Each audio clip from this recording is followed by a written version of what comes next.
গল্পে গল্পে কোডিং শিখির পক্ষ থেকে আমি সাদিয়া আহমেদ মনিকা আপনাদের সবাইকে বসন্তের শুভেচ্ছা জানিয়ে শুরু করছি আমাদের আজকের গল্প। আজ আমরা শিখব পিএইচডি টু এইচটিএমএল। তো পিএইচডি বিষয়টা আসলে কি? পিএইচডি বিষয়টা হচ্ছে ফটোশপ ডকুমেন্ট, অর্থাৎ পিএস এটা দিয়ে বোঝাচ্ছে ফটোশপ আর ডি দিয়ে ডকুমেন্ট, অর্থাৎ ফটোশপের তৈরি করা একটা ডকুমেন্ট যে জিনিসটা থেকে আমরা একটা সুন্দর, সেটাকে বলতে পারি একটা ইমেজ আকারের একটা বিষয়। তো সেই বিষয়টা থেকে আমরা কি করব, সেটাকে এইচটিএমএল এ রূপান্তর করব। তো পিএইচডির জন্য কি লাগে?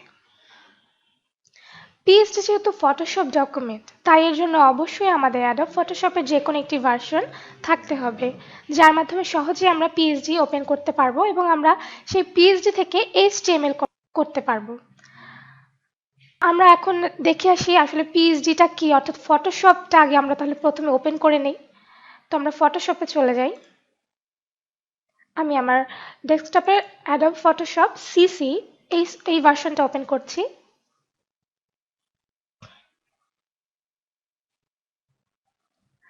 আচ্ছা, তো যেহেতু আমরা বলেছিলাম ফটোশপ ডকুমেন্ট, তাহলে এরকম একটা ডকুমেন্ট আমরা ফটোশপে ওপেন করে নেই। তো আমার কাছে একটা ডকুমেন্ট আছে, সেটার নাম হচ্ছে অনু।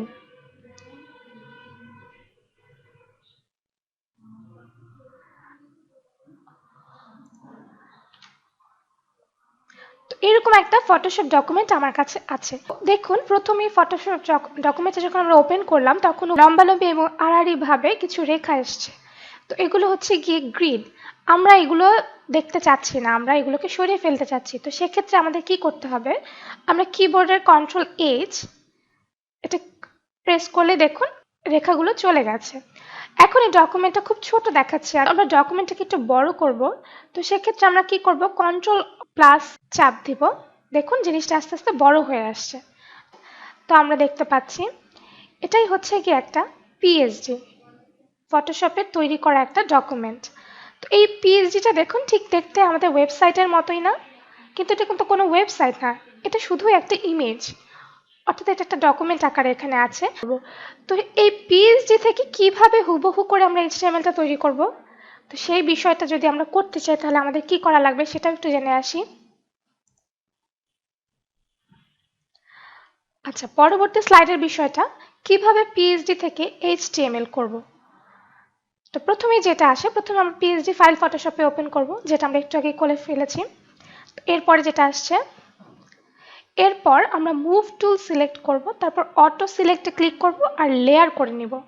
তো এই বিষয়গুলো আসলে কি আমরা এখানে মুখে বললে বুঝবো না, আমরা আমাদের ফটোশপে চলে যাচ্ছি। আমরা কি বলেছিলাম, প্রথমে মুভ টুল সিলেক্ট করব। তো আমরা দেখি সেখানে ফটোশপে দেখুন বাম দিকে যেই বিষয়গুলো আছে এগুলোকে বলে টুল। তো এখানে মুভ টুল দেখুন, এটা হচ্ছে কি আমার মুভ টুল। আমি যখন এটাতে কার্সর ধরছি তখন ডান পাশে দেখাচ্ছে মুভ টুল। তো আমরা মুভ টুলটা সিলেক্ট করে নিলাম। দেন আমাদের কি বলেছে, আমাদের অটো সিলেক্টে ক্লিক করতে হবে। তো দেখি আমার এখানে অটো সিলেক্টে ক্লিক করা ছিল, তারপর আমি আবার অটো সিলেক্টে ক্লিক করে নিচ্ছি। ঠিক আছে, আমার এটা আরেকবার খেয়াল করি, এটা আপনাদের ক্লিক করা থাকবে না, তো সেক্ষেত্রে আপনাদের করতে হবে এটাকে একটা ক্লিক করে নিতে হবে। তো দেন আমরা কি করব, তারপর আমরা লেয়ার করে নেব। লেয়ার বিষয়টা কি, এখানে দেখুন আপনাদের এই জিনিসটাতে হয়তো গ্রুপ থাকবে, তো সেক্ষেত্রে আপনারা করবেন লেয়ার।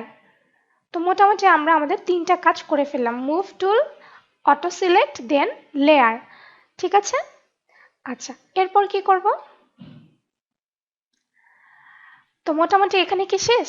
না, আর শেষ হইয়াও হইল না শেষ, কারণ কাজ তো সবে শুরু।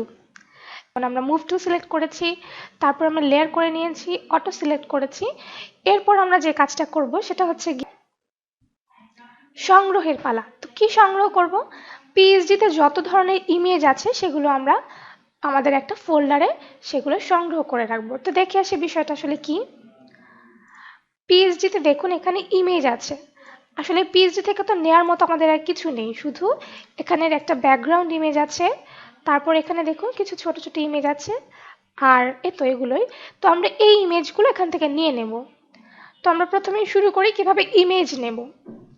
এখন যে বিষয়টা হচ্ছে, আমি প্রথমে আমার ডেস্কটপে একটা ফোল্ডার ওপেন করে রাখি।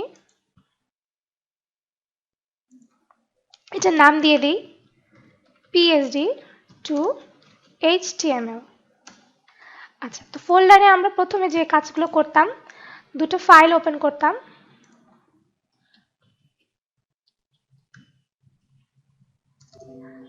একটা হতো index.html, দেন আরেকটা হচ্ছে style.css। আচ্ছা, এরপরে যেহেতু আমরা ইমেজ রাখতাম, আমাদের ফোল্ডারের মধ্যে আমরা একটা সাব ফোল্ডার ওপেন করব, যার নাম দেব ইমেজেস। যেহেতু এখানে অনেকগুলো ইমেজ থাকবে, ঠিক আছে, তো আমরা এরকম একটা ফোল্ডার ওপেন করে নিলাম। এখন আমরা পিএসডি থেকে যে ইমেজগুলো কালেক্ট করব, সেগুলো আমরা আমাদের ইমেজেস ফোল্ডারে রেখে দেব। এখন কথা হচ্ছে, পিএসডি থেকে আমরা ইমেজ নিব কিভাবে। পিএসডি থেকে আমাদের কি কি নিতে হয়? প্রথমত একটা পিএসডি থেকে নিতে হয় পিএসডির লোগো। হ্যাঁ, বাম পাশে দেখুন এখানে লেখা আছে একটা অনু, তো এটাই হচ্ছে কি পিএসডিটার লোগো। তারপরে এই ব্যাকগ্রাউন্ড ইমেজ, নিচের এই ছোট ইমেজগুলো। আচ্ছা, এইগুলোকে দেখে আপনারা ঘাবড়ে যাচ্ছেন যে আমি এটাকে ইমেজ বলছি না কেন। এটা আসলে কোনো ইমেজ না, এগুলো হচ্ছে আইকন। তো আমরা ওটাতে একটু পরে যাচ্ছি, আমরা প্রথমে ইমেজগুলোতে চলে যাই। তো প্রথমে যেহেতু আমি লোগো নিব, লোগোর জন্য আমার যে কাজটা করতে হবে, আমরা লোগোতে যখন ক্লিক করব, দেখুন লোগোতে ক্লিক করার সাথে সাথে আমার ডান পাশে এখানে দেখুন একটা লেয়ার দেখাচ্ছে, লেয়ার 19। এই বিষয়টা কিভাবে আসছে, আমরা এখানে দেখুন অটো সিলেক্ট করে দিয়েছি, পাশাপাশি এখানে লেয়ারে আমার দেয়া আছে। অর্থাৎ আমি যখন যে বিষয়টাতে ক্লিক করছি, অর্থাৎ যখন এই লেয়ারটাতে অর্থাৎ লোগোর লেয়ারে আসছি, তখন এটাতে ক্লিক করার সাথে সাথে দেখুন আমার ডান পাশে লেয়ারটাকে দেখাচ্ছে, অর্থাৎ লোগোটা এই লেয়ারে আছে। তো এখন আমরা লোগোটা যদি নিতে চাই, তাহলে আমাদের কি করতে হবে? তো লোগোতে আমরা ক্লিক করলাম, পাশাপাশি এখানে লেয়ারটা চলে আসলো। এখন আমরা চাচ্ছি যে শুধু লোগোটা, পিছনের ব্যাকগ্রাউন্ড ইমেজে থাকবে না এবং লেখাগুলো কিছুই থাকবে না, অর্থাৎ একটা ট্রান্সপারেন্ট একটা বিষয় হবে। তো সেক্ষেত্রে আমরা যদি লোগোটাকে নিতে চাই, আমাদের যেটা করতে হবে, আমরা কিবোর্ডে Ctrl+Alt+, এখানে দেখুন একটা চোখের মতো বিষয় আছে, এটাতে আমরা ক্লিক করব। দেখুন আমার সব কিছু চলে গেছে, শুধু লোগোটা আছে। আচ্ছা, আমি আপনাদের বোঝার সুবিধার্থে আবার করছি। সেটা হচ্ছে কি, আমি আমার পিএইচডিতে ফেরত যাচ্ছি। তারপর আমি আবার দেখুন, আমি যখন লোগোতে ক্লিক করছি, দেখুন এখানে লেয়ারটা শো করছে, লেয়ার 19, অর্থাৎ এই লেয়ারে আমার লোগোটা আছে। তো আমি যাচ্ছি শুধু লোগোটা নিতে, যেন পিছনের ইমেজটা না আসে এবং কোনো কিছুই যেন না থাকে, শুধু লোগো। তো সেক্ষেত্রে আমি কি করব, Ctrl+Alt ধরে যে লেয়ারটাতে আছে সেই লেয়ারের বাইরে দেখুন চোখের মতো একটা চিহ্ন আছে, সেটার মধ্যে ক্লিক করব। কিভাবে? Ctrl+Alt+, চোখে ক্লিক। আচ্ছা, ঠিক আছে, তো আমরা এটা ক্লিক করে নিলাম। এখন যেটা হচ্ছে, আমরা এই জিনিসটাকে কিভাবে নেব, এখন করব আমরা এটাকে ট্রিম। ইমেজ অপশনে যাব, ইমেজ অপশনে গিয়ে এখানে দেখতে পাবেন ট্রিম।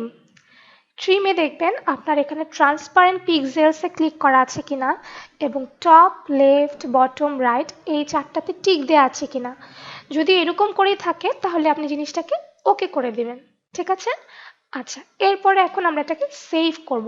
আমরা আমাদের সেই ফোল্ডারটাতে সেভ করতে চাচ্ছি। তো ফোল্ডারটাতে সেভ করতে হলে আমার যেতে হবে, ফাইলে যাব, তারপর save for web. Save for ওয়েবে আসলে এখানে একটা খুব জরুরি এবং গুরুত্বপূর্ণ বিষয় সেটা হচ্ছে, আমাদের এখানে দেখুন জেপিজি। হ্যাঁ, এখানে এইটা থাকবে আমাদের সবসময়। আমরা এর আগেও দেখেছি যে আমরা ইমেজ যখন নিয়েছি, হয়তো কোনো ইমেজের নাম ছিল জেপিজি, কোনোটার নাম ছিল পিএনজি, কোনোটা হয়তো জিফ থাকতে পারে। তো আমরা লোগো নিব অলওয়েজ PNG24 এই ফরম্যাটে আমরা লোগোটাকে সবসময় সেভ করব। এটা যেন কখনো আমাদের ভুল হয়ে না যায়।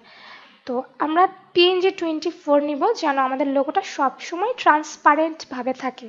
অর্থাৎ যখন আমি কোনো কালো ব্যাকগ্রাউন্ডের উপর লোগোটাকে নিচ্ছি, লোগোটা যেন শুধু লোগোটার মতোই থাকে ও পেছন থেকে যেন কোনো এক্সট্রা ব্যাকগ্রাউন্ড না পায়, ঠিক আছে। তো আমরা PNG24 করে নিলাম, দেন আমরা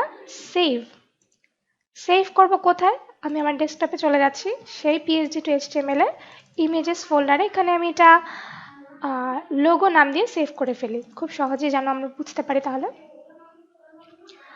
logo.png এই নামে আমি আমার ছবিটা সেভ করে নিচ্ছি, ঠিক আছে। আচ্ছা, তো এরপরে আমরা আবার আমাদের পিএইচডিতে ফেরত যাচ্ছি। আমরা হিস্ট্রিতে গিয়ে এখানে ক্লিক করলে আমার আগের পিএইচডিটা ফেরত আসছে। তো এখন যেটা হচ্ছে, এখন আমরা নিব ব্যাকগ্রাউন্ড ইমেজটা। তো ব্যাকগ্রাউন্ড ইমেজটাতে ক্লিক করি ঠিক আগের মতোই। আমরা যখন যেটাতে লেখে ক্লিক করব তখনই ডান পাশে তার লেয়ারটা দেখাবে। এই লেয়ারটা কিভাবে দেখাচ্ছে, আমরা এখানে অটো সিলেক্ট প্লাস লেয়ার করে নিয়েছি। আমরা যদি এইগুলো করে না নিতাম তাহলে কখনোই আমরা কোনো কিছুর উপর ক্লিক করলে সেই লেয়ারটা ডান পাশে শো করতো না। ঠিক আছে? আচ্ছা, তো আমরা এখন এই ইমেজটার যে কোনো একটাতে ক্লিক করি। আমরা এখানে ক্লিক করলাম, দেখুন ঠিক ডান পাশে এই পুরো টোটাল ব্যাকগ্রাউন্ডটার লেয়ার চলে এসছে। তো এখন আমি যদি শুধু এই ব্যাকগ্রাউন্ড ইমেজটা নিতে চাই তাহলে আমাকে কি করতে হবে বলুন তো? একটু আগে আমরা যেভাবে লেয়ার লোগোটা নিয়ে নিলাম, লোগোটার জন্য আমরা কি করেছিলাম? কিবোর্ডের কি চাপতে হয় আমার সাথে সাথে আপনারা বলুন তো? আচ্ছা ঠিক আছে, পারছেন না তাহলে আমি বলে দিচ্ছি। কন্ট্রোল অল্টার প্লাস আমার লেয়ারের বাম পাশে যেই চোখের মতো অংশটি আছে সেটাতে ক্লিক করব। দেখুন আমার ব্যাকগ্রাউন্ড ইমেজ ছাড়া বাকি সব কিছু চলে গেছে। খুব মজার বিষয় না পিএইচডি? হ্যাঁ, ফটোশপ আসলে খুব মজার একটা বিষয়। তো এখানে খুব সহজে আমরা লেয়ার থেকে খুব সুন্দর করে সব কিছু আলাদা আলাদা করে পেয়ে যেতে পারি। তো যাই হোক, এখানে আমরা আমাদের ব্যাকগ্রাউন্ড ইমেজটা নিয়ে নিলাম। এখন যে বিষয়টা আছে, আমরা কোনো ইমেজ নেওয়ার সময় আমরা এখানে খেয়াল করব, এখানে দেখুন ডান পাশে লেখা অপাসিটি। এখানে আমরা যখন কোনো ইমেজ নেব তখন আমরা অবশ্যই অপাসিটিকে 100% করে দেব। কি করব? 100% করে দেব। দেখুন আমার ইমেজটা যখন আগের এভাবে ছিল, এটার অপাসিটি মেবি 80 ছিল। তো দেখুন তখন কীরকম দেখাচ্ছে, একটু একটা ব্ল্যাক একটা শেড এসছে। তো আমরা কখনো ব্ল্যাক শেড সহ ইমেজ নেব না। আমরা অলওয়েজ কি করব? অলওয়েজ ইমেজের ব্ল্যাকিশ ভাবটাকে দূর করে অর্থাৎ অপাসিটিটাকে পুরো 100% করে নেব। এখন দেখুন আমার ইমেজটাকে ঝকঝকে তকতকে মতো করে ইমেজতে যাব, তারপর দেন ট্রিমে ক্লিক করব, তারপর এখানে যদি সব ঠিকঠাক থাকে দেন ওকে করে দেব। দেখুন এখন শুধু আমার ইমেজটা ট্রিম হয়ে গেছে। এখন এটা সে আগের মতো সেভ করার পালা। তো আমরা ফাইলে যাব, তারপর সেভ ফর ওয়েবে যাব। এখন এখানে আরেকটা জিনিস খুব ভালোভাবে খেয়াল করবেন, আমরা লোগোটা নিয়েছিলাম PNG24-এ, কারণ আমাদের লোগোটা দরকার ছিল ট্রান্সপারেন্ট। এখন যে বিষয়টা হচ্ছে, পিএনজি ফরম্যাটে যদি আমরা কোনো ইমেজ নেই, সেই ইমেজের ওজনটা অর্থাৎ ইমেজটা খুব ভারী হয়ে যায়। এখানে দেখুন একটু বেশি খেয়াল করুন, আমি যখন PNG24-এর ইমেজটা আছে তখন এখানে দেখুন ইমেজটার দেখাচ্ছে 819.2 কিলোবাইট, অর্থাৎ কত বিশাল একটা ইমেজ হয়ে যাচ্ছে। এটা যখন আমরা ওয়েবসাইটটা যখন ব্রাউজারে রান করাবো তখন বিষয়টা খুব ভারী হয়ে যায়। তো সেক্ষেত্রে আমরা কি করব, আমরা যখন লোগো বাদে যে কোনো ইমেজ নেব সেটাতে আমরা অবশ্যই কি করব, জেপিজি ফরম্যাটে নিয়ে যাব।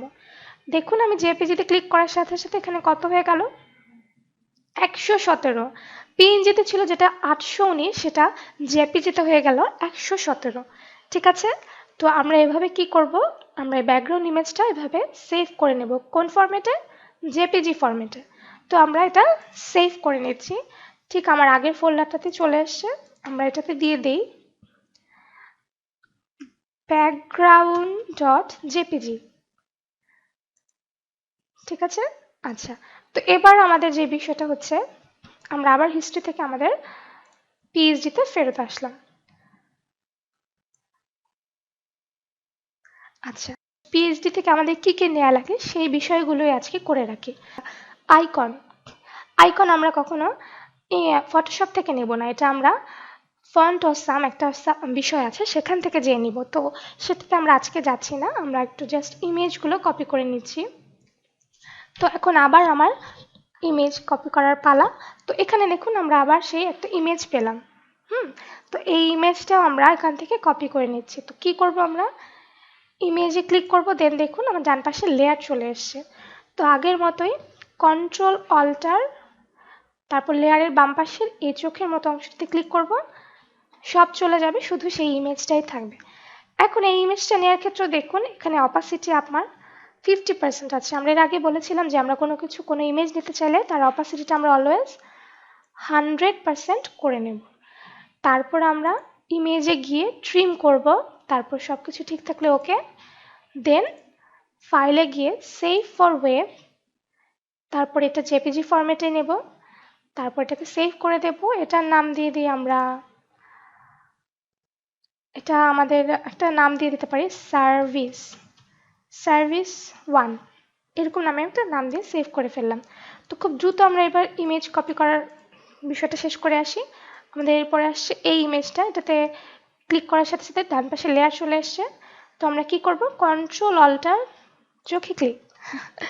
আচ্ছা, চোখে ক্লিক করে আমরা কি করলাম, ইমেজটাকে ট্রিম করে নেব। ওকে, তারপর ফাইলে যাব, সেভ ফর ওয়েব, জেপিজি, তারপর সেভ। এটার নাম দিয়ে দিই সার্ভিস 2। আচ্ছা, ঠিক একই রকম ভাবে বাকি দুটো ইমেজ আমরা নিয়ে নিচ্ছি। কি করব আপনারা বলুন তো আমার সাথে সাথে। আচ্ছা হ্যাঁ, ঠিক হচ্ছে, খুব সুন্দর। ইমেজের উপর ক্লিক করব, দেন ডান পাশে লেয়ার আসবে, তারপর শুধু ইমেজটাকে পেতে চাইলে কন্ট্রোল অল্টার চোখে ক্লিক, তারপর আমার শুধু ইমেজটা থাকছে।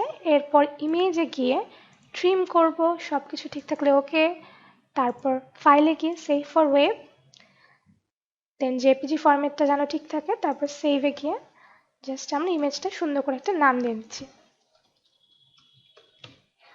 ঠিক আছে, এভাবে হয়ে যাচ্ছে। লাস্ট ওয়ান, আমাদের এই ইমেজটা বাকি ছিল। এই ইমেজটাতেও ক্লিক করলাম, ডান পাশে লেয়ার চলে আসলো, তারপর কন্ট্রোল অল্টার চোখে ক্লিক, তারপর ইমেজে গিয়ে trim, then okay, then save for web, JPG format, তারপর সেভ।